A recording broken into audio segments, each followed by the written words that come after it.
What's up guys, Shawnthebro here, and today we're back for another episode of the fighting game tutorial series. And in this episode we are going to be going over improving our character blueprint further. So recently in the series we've been covering many topics about cleaning up our game and improving our logic, consolidating it, as well as general cleanup, and it's been going very well. I'm very happy with the state of the game, and we still have much more to do, but we're getting to the point where we can start getting away from this and start working on more mechanics, because we got rid of a lot of the bloat, we got rid of a lot of the hacks, we made things more efficient, and I'm really feeling it and starting to notice it at this point. So to continue working on that goal today, we are going to improve our sound effect usage in our game. We'll have a few other things that we clean up too, but that's going to be the focus on this episode. So whenever we do certain attacks, we play sound effects. Those are related to the attacks themselves, and that part is perfectly fine. However, some of our damage sound effects and the way we set them could be significantly optimized, and we can convert more logic from blueprint to code very easily, which would improve this logic as well. So before we get into this episode, if you want to see how we created all of our different things, such as our hitboxes, our practice mode, and a whole lot more, I'll link you to the entire fighting game tutorial series right here in the top right corner. Alternatively, if you don't care about the entire series, but you are interested in cleaning up your game, efficient ways to use sound effects in your game or assign sound effects to characters, and convert blueprint logic to code, then that's perfectly fine. You don't have to follow the whole series to do that. But I do recommend that you still watch the other episodes where we've been converting our logic, as it does show a lot of helpful techniques of cleaning up your project, and it explains why I'm making certain choices that I am and why they're more efficient and better than our old systems. Now with that out of the way, we can go ahead and get started. So this is a code and blueprint tutorial series. We're going to be taking some logic from blueprint and converting it today, and then also adding some more logic to the code as well. So the first place I would like to go is to our base character blueprint, so we can see what logic we are converting. So we can go into blueprints, character BPs, base character BP. In here, you'll see that in our variable list, we have an array of sound cues called damage sounds. And I filled it out with 4 different values. These are the sound effects that we can play randomly upon receiving damage. Now I like the actual way that this system was implemented, but we can improve it. And we can see where this is used by right-clicking on damage sounds and finding references, but we have events for this called play damage effects and play block effects that we call from the code. So we know when we take damage, we can call these functions and play the proper sound effects and visual effects. And this is perfectly fine. Again, a good system. But we don't need this to be in Blueprint for any reason, except if we want to use our custom play sound 2D function call specifically, since that is part of our Blueprint function library, but we can get around this very easily, even without converting our custom play sound 2D to code today. And you'll notice that play block effects is also here, and it does the exact same logic, just playing a different effect at the end. So we can improve all this logic and consolidate it significantly, and that's what we're going to do for today's episode. So at this point we can go to the code. So in the code, we can go to our fighter template character.h, and we can go down to where we make our material arrays, because this is something we already do in the code, and it is very useful. So we can easily find our different arrays of effects, whether they be visual effects or sound effects or whatever the case is. So they're right here. We have our material arrays, and I'm going to go below these, say the sound effects to play when a character receives damage, or sound effects that can be played when a character receives damage. We'll make it a very similar U property, if not the exact same, just change the category. So U property of edit anywhere with blueprint read write. That means we can edit it and access it within the blueprint, which we are going to want to do, or we may want to do it. And I'll put this under sounds. Don't believe we have a category in here for this, so I will say sound effects, just to be explicit, and then we will make the actual T array, which is going to be T array of U sound wave pointer. So it's an array of sound waves, and we're going to call it damage sound effects. So we're just mimicking the array that we made in the character blueprint, but we've made it in the code now. And this means every child of the fighter template character will have access to this. We don't have to make it in the base character BP. And so if we have different children and base character BP isn't the parent blueprint for every character, then all the children of this character class will have access to the sound effects array. Now there's more I want to do with this, but we can load up the editor again now. So the editor is back open, and I can go back into my base character blueprint. And I can go to my damage sounds array here, and I have 4 values in this array. I can right click on damage sounds and copy the elements from this array. And this is going to be important because we are going to just use our new array that we made in the code. So if I come down here to play damage effects, I can right click and search for my C++ sound effect array, which is going to be damage sound effects, get it, and then we can set our default values in here. You could also do this by just going to class defaults and searching for sound effects, but we're going to be using this new variable anyway. So when I'm in here, I can right click on damage sound effects and paste them. This will copy all the sound effects in here. Now sometimes it doesn't work. So the reason it didn't work is because these are sound waves and the blueprint version is sound cues. Now it doesn't actually matter in the case that we're using it, whether we use waves or cues. Now sound waves have less functionality than sound cues. So if you need to be able to modify your sound in the engine or play different versions or variants of the sound based on parameters, you'll want to use a sound cue. In my case, if a sound wave works, I prefer to use it because it is simpler, and I believe it's a little bit more cost efficient. It's going to be very, very close, but this is essentially like playing a raw sound file. So feel free to use sound cues instead of sound waves if you want in your code class, and if you do, you can just copy over all the values from your blueprint array. Otherwise, we can just find the sound waves in here. So I do have the same ones, so I know it's male, pain, 03. It is this one exactly, voicemail, C, hurt, pain, 03. That's my first one here. Next one is going to be the hurt, pain, 05, hurt, pain, 09, and death, 05. So I can just add these in here. Hurt, pain, 05. We want the male variant. It is this one. Male, pain, 09. It is this one. And then we had the death 05, which is this one. So again, either way, just make sure that you have your sound effects properly transferred into your code array, even if it's sound cues instead of sound waves like I did here. You can then delete the damage sounds array that is in your blueprint. Now when you do this, you're going to lose all references to it.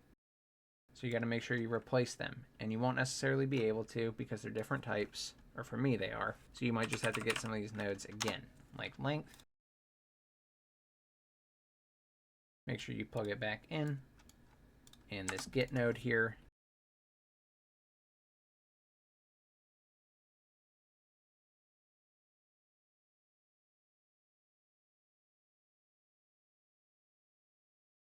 And there we go. So very easy, and this will still work. Just make sure you do it for the play damage effects and the play block effects.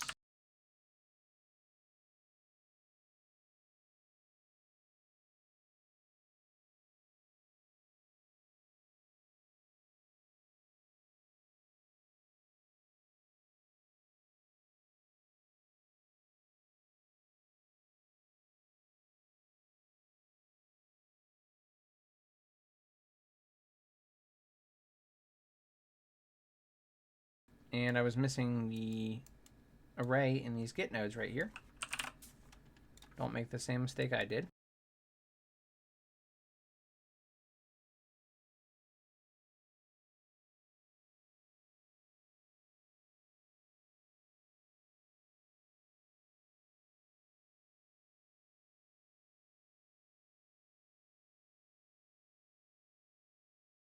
Problem solved, and now we can compile and save. If you test this, you should hear the same results, same sound effects playing when you take damage. And you can see that it is working. So that is wonderful. Now, what I did when I set these damage sound effects in this class default section here was technically incorrect because this is for base character BP, and this is how we had it, but all of our characters should probably have their own sound effects. So if we go to mutant BP and go to the class defaults and then go to sound effects, it is going to have these 4 values, and I'm going to copy them. But we should go back to base character BP, and we should empty this array out. And the reason I recommend doing that is because the base character blueprint shouldn't have any sounds unless you want there to be default damage sounds for your characters. But if each character is going to have their own sound effects, then really we want to come in here in the mutant BP, go to my sound effects section, and paste these sound effects back in. Only the mutant will have these sound effects, so it will be valid when we're the mutant to play these sounds, but when we are something like the Vanguard or the Mannequin, we are not going to have these sound effects. So each character can easily have their own sound effects. Additionally, I'm going to remove these nodes in here in the Mannequin BP because they are basically just template starter nodes and we don't need them in there. And I think it's a little bit cleaner without them. Same with Vanguard if we have them in here, and we do. So these aren't doing anything, so just get rid of them and then compile and save. But anyway, back to this. We'll consolidate this function first, then we can convert it to code. So if we go back to the code and we go down to this function, which was called play damage effects, and we also have play block effects. Now we really only need one of these. We could have play damage effects that takes in a boolean for was blocking. Something like that would definitely work. So put it right here, bool is blocking. And we can set it equal to false. We can make it another optional parameter, just like the is finishing blow boolean. You may want to call this at many points when they're not blocking. So let's just default it to false. We can always pass it in as an option if we choose to. Otherwise, we can just play the damage effects like regular. So if we just pass in a hit location, we're going to assume that they're taking the damage, they're not blocking, and they're not being defeated by it. Now we need to make sure we're not calling this anywhere, because we definitely were. So we can go play block effects. Here we can just change this to play damage effects, but now we need to make sure that we're passing in true for is blocking. You could check their character state and pass it in based on that, but this logic is already set up for when we're taking damage during a block, so forcing this to true is not a problem. Let's look for other instances, and there are none. So we've fully transferred out of play block effects. Everything goes through play damage effects now. We can load up the editor again. The editor is back open, so we can go back into base character BP. At this point, we do have play block effects. Now it is not a blueprint implementable event from the fighter template character. It is just an event in the base character blueprint. This means we can get rid of all the logic in here. The only difference will be the emitter that we play here. So we can copy this node and just paste it up here, and then just remove everything else in this event. Now what we will do is move this up, move this here, and we will add a conditional after these sound effects are played. And we will check for the is blocking boolean that we added to this event. If we add a branch here, and we don't need that reroute node, just do this. If it's true, we go here. It'll actually be reversed. So if it's true that we're blocking, we're going to go down here to the block one. And if it's false that we're blocking, we're going to go to this one. You could reverse the order if you want by simply swapping them here.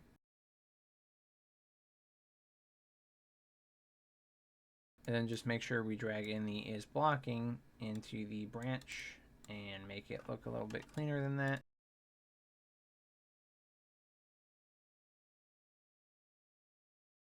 Now we've already cleaned up this event. We fully removed the one, and this does the logic for both, which is nice. Much cleaner in my opinion already. And then from there we can go further. At this point we can go back into our code, and to fix this and convert this to code, we can either make a new function that is not a blueprint implementable event, or we can use this one and just make sure that it is not a blueprint implementable event, because this assumes we're going to create it in the blueprint. So we can go ahead and just take this away, just make it a regular function. It's not U function. And this means that we will fill it out in the code. So we can use the blueprint for reference, and we can go to where it should be placed in the header. So let me actually move this to somewhere I want it to be, and I'll just put it up here somewhere near take damage. So here is take damage. And we'll add a comment, play sound effects and visual effects related to damage. Now I will go into fighter template character.cpp and go to my take damage function, which is pretty far down here. And it's right here. I know it by looking at it. And we want to go to void a fighter template character, : play damage effects. And we need to capture our parameters. So our parameters are effector for the hit location, boolean is blocking, and boolean is finishing blow. So effector hit location, bool is blocking, and bool is finishing blow. Now we have the function created, and the first thing that we do in here now is check to see if this is a finishing blow or not. The reason we do this is because we added our death or defeat sound effect in our damage sound effects array. Honestly, I don't think we should do that. I think we should have a different array for defeat sound effects, or if we just want to have one sound for defeat. Just to make it the same as how we did it earlier, I can set it up the same, but we may change that in the future to make it a little bit cleaner. But if is finishing blow, so if it is the finishing blow, we're not going to do the random logic. We're just going to hard pick the defeat sound effect. And my assumption when I made this in the blueprint was that the last sound effect in the array was going to be our defeat sound, and that we would only have one. So what I did was I just got the last index in the array and used it to play that sound effect. Again, just so that we keep everything the same as it was, I will do this, and this will be fine. So if it is the finishing blow, we are going to check to see if damage sound effects dot is empty. Put an exclamation mark there. So if the array is not empty, then we know that we have at least one sound effect. And to fulfill the blueprint logic, we can simply just work off of this knowledge and make sure that we grab the last value in damage sound effects. And we can do this by damage sound effects dot num -1, and we're going to get that value in damage sound effects. So if we do this, so we have damage sound effects, and then we have our brackets here to indicate that we're accessing a specific index in the array. Then we are getting the last element by taking the entire size of the array and subtracting 1, because remember that array indices start at 0. So this is the sound effect that we want to play. We can set uSoundWave pointer sound to play equals that result, and that way we have our sound effect that we want to play. And actually, let me change this to defeat sound. That way we know exactly what we're working with, and we need to play this sound effect. So before we do that, let's actually go into the else statement here. Now the next set of logic is if we're not defeated, if that's not the finishing blow, which means it is our regular damage sound effects. And the way we do this is just by passing in a random integer into the array. Now in the blueprint, I was hard coding the integer, which isn't great. We should really use the number of elements in the array minus the death sound specifically to get the proper result here. So we can do something very similar where we do uSoundWave pointer damage sound equals. And then we need to get a random index in this array with the parameters that I mentioned. So to do this, we can go to damage sound effects, and we need to give it that random value that I was mentioning earlier. A good way to make a random variable, a random integer within a range, is to use the ukismet math library, rand. I believe it is random integer in range. Here we go. And it should take in two integers. It will take in a minimum and a maximum. So integer random damage sound index equals. And then we can assume 0 is a safe bet because that is the first index of any array. And then for the maximum, we can get damage sound effects dot num -2. Because -1 gets us the last index in the array, but we also want to ignore that one since that is reserved for the defeat sound in this setup. Then after we have our index here, I want to make sure that this is a valid index in our damage sound effects array. So damage sound effects dot is valid index, and we want to check our random damage sound index. If this is a valid index in the array, then we can play it. We can do so by creating a sound effect equal to damage sound effects at that index.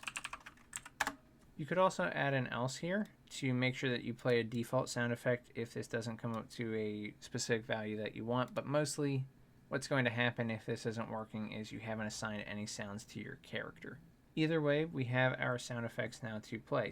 And before we go any farther, I put this else in the wrong spot. This else just did was supposed to be for if it's not a finishing blow, so we can cut this whole part out and make sure we put it in the right spot. Otherwise, we would not be able to play any sounds unless it was a finishing blow. So that was a good catch. Now we want to reduce the duplicate logic. So I'm actually going to pull the uSoundWave pointer out and put it above everything in here. and I'm going to name it sound to play. So use sound wave pointer sound to play, and we will set sound to play at each of these cases. So if we are able to set sound to play, we'll be able to play it at the end of these if statements.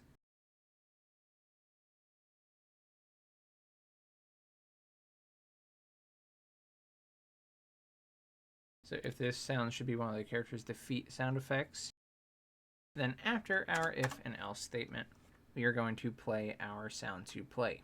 And let me just call this damage sound.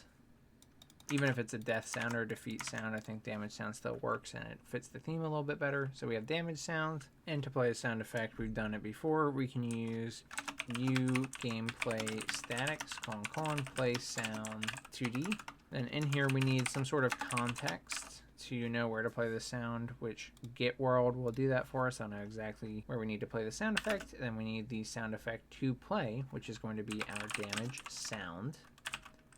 And then we need our volume multiplier, pitch multiplier, start time, all these things. Now typically what I do is just pass in the volume, and I do so by grabbing our game instance. So if I'm able to grab the game instance, then I can get the volume from there. But otherwise I will still play it at default volume.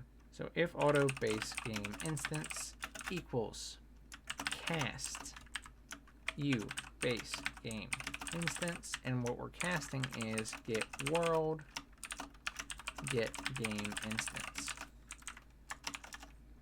So basically get the world's game instance, the game instance that is in use, cast it to our specific type of game instance. If it succeeds, it will go into this variable, and if this variable is valid, we'll go into the if statement.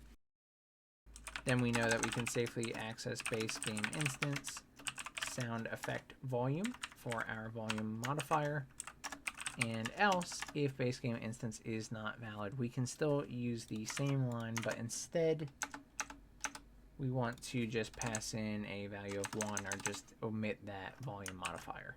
And then we will play our sound effects in here. Now the only thing we haven't accounted for is our visual effects. So we'll do that next, but let's make sure that this works. And I forgot to assign a default value to the damage sound, so I tried to build and it failed. So where we make damage sound here, we need to set it equal to null pointer by default. That way it is not an unassigned variable. And then we can, of course, launch again after that.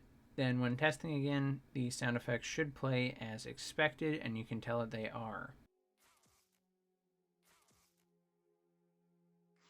Now we go back into the code to set up our particle emitters. Now we want to add our particle emitters, like I mentioned, and to do so we need to add an include that will get us access to the particle emitter type. And I believe the include is #include particles/particle emitter.h.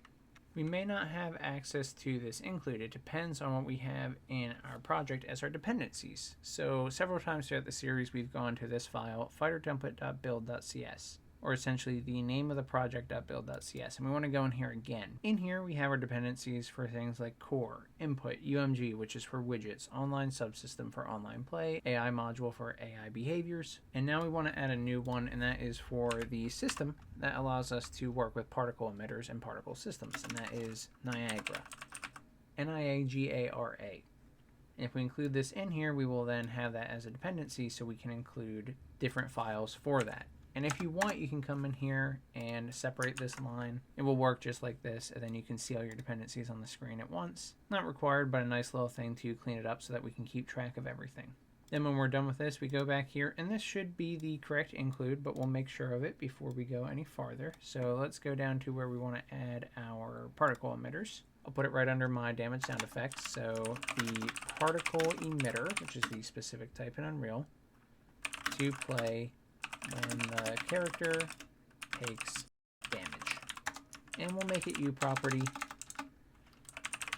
Edit anywhere and blueprint read write if we want to be able to change it in the graph. You could also do edit defaults only if you just want to set this one time and not have to change it later. It's up to you. You could have some gameplay mechanics that make you want to change the generic effects, their appearance, and maybe even the sound effects or visual effects that play as a result of that. So this leaves it really open, but you don't need to do this if you don't want to. Again, you could use edit defaults only to just set it in class defaults one time, and that would be good to go. And the type we're looking for is U particle emitter pointer. and we're just going to call this damage emitter.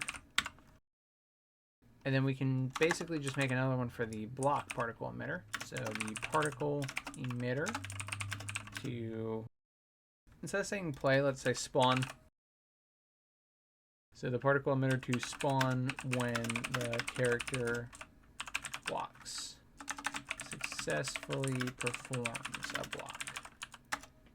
Again, same U property, so edit anywhere, blueprint read write with a category equal to visual effects. U particle emitter pointer, and we'll call this block emitter. And now we have our two particle emitters, and these are the ones that we're going to want to play like we were doing in the blueprint. So now we can go and set these values. So if we load the editor again, so I loaded it up and I made a mistake. I realized that all of my assets that I was using for this were particle systems. They're different from particle emitters, so I'm going to switch these over to U particle systems. If in your game you were using emitters, then of course this will work, but for me I was using particle systems, so I'm changing not only the comments but also the type to U particle system and the names as well. I'm going to change them from emitter to U particle system. And once we get everything changed over, we can launch again. Note that the include up at the top of the file where we did include particle/particle emitter.h could actually be changed now as well. You won't have to. We will have this type without changing that include, but to change that include if you're not using particle emitters. Anyway, once the editor is back open, you can go into your base character blueprint and you can take a look at the emitters or the particle systems that we are spawning in the blueprint. This top one is the one we're spawning for if we're blocking, because the branch is if is blocking is true. So that means if we are blocking, then we're going to play this effect. So we want to make sure that we set our damage particle system to the corresponding particle system and the block particle system to the corresponding system. So I initially did them backward, but then I remembered that is blocking was true and I switched them, and that's why I'm pointing it out to you now. Just make sure you set them to the same effect that you were doing before. You can see that I'm switching them here to the proper effects for the proper slots.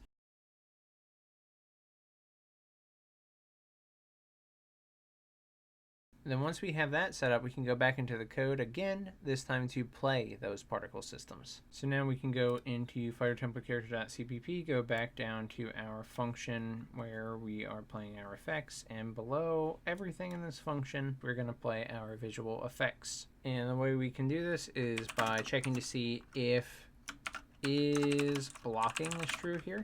At this point, we care about if there is blocking going on or not, because we are going to play different effects due to this. Then we're going to use U gameplay statics, spawn emitter at location.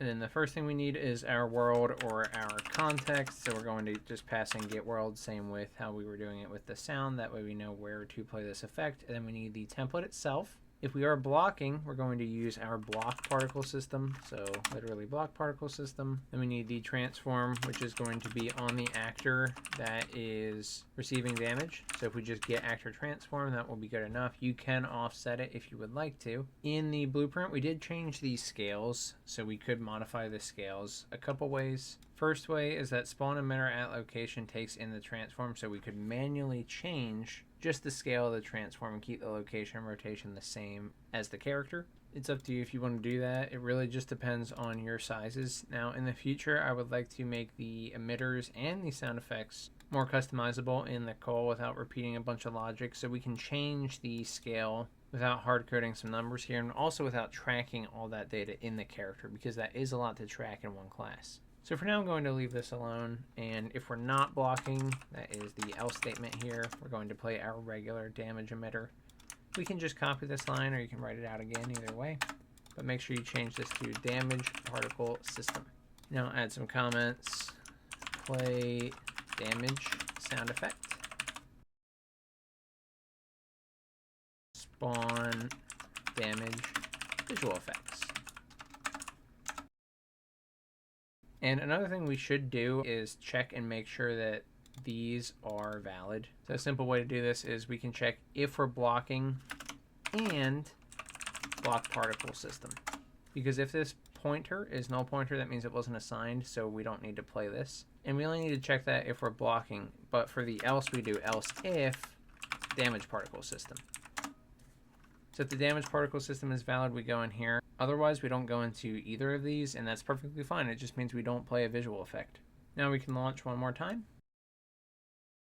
Now we can test one more time and make sure everything's working, and you will see that it is.